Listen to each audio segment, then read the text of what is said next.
Everything has an ROI on it. I'm making a choice right now to spend time with you as compared to any number of hundreds of dozens or whatever it is that I could be doing in lieu of this. When you talk about making better decisions, what kind of examples can you talk about, like where business looked at how to make a decision? That's the key to this, correct? Everything that we do in our life, you do it in your personal life, you do it in your business life, everything has an ROI on it. I'm making a choice right now to spend time with you as compared to any number of hundreds of dozens or whatever it is that I could be doing in lieu of this. And that's the kicker, is that when we find opportunities, that we have to figure out how to rapidly make better decisions and make better choices based on the ROI. And when we do that at a micro scale, so what we're really talking about is talking about the quality of the decisions that we make. And this is the advocation, is that people just rapidly move through it and they don't actually have a plan for what they're moving forward to. So one of the things that we see often is when I go into an organization, I say, let's take a look at how you're doing. Let's debrief. Let's look at the end backwards. And I say, imagine that we started the project and we go back to the beginning.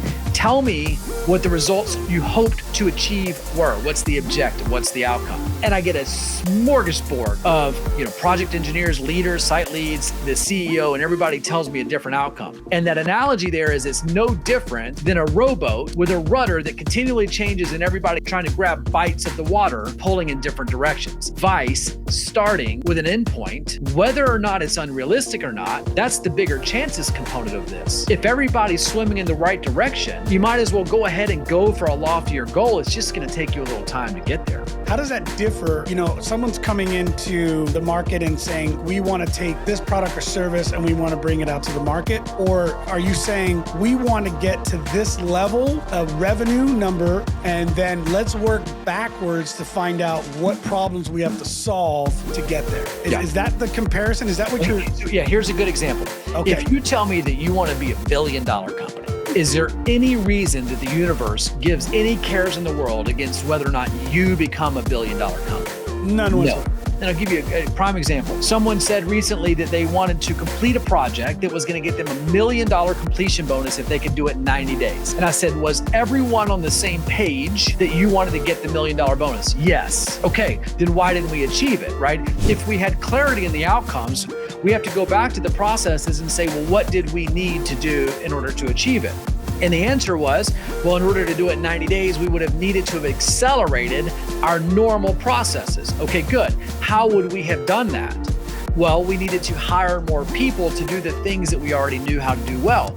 Good. How much would that have cost? Because if you were going for $1 million bonus on the project completion, if it cost you $1.2 million to get there, it's a poor ROI. If it cost you $400K to get there, it's a good ROI. So when we start out, we say we want to complete the project, get the $1 million bonus in the 90 days of allotted time.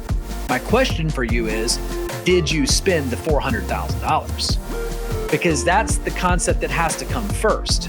If you want the thing at the end, you want the result, you have to be committed to taking the actions on the front side that you already know are going to get you there. And in this case, what do you think happened, Rigo? They didn't make the spend because they weren't all aligned with that. Fear, chicken shit. Because that $400,000 seemed like too big of an expenditure, too much of a risk, because if they missed the deadline, that $400,000 would have taken them below their operating budget. And the point is, that was their choice. Bigger chances, bigger opportunity, bigger risk, but you have to remain committed and work the plan.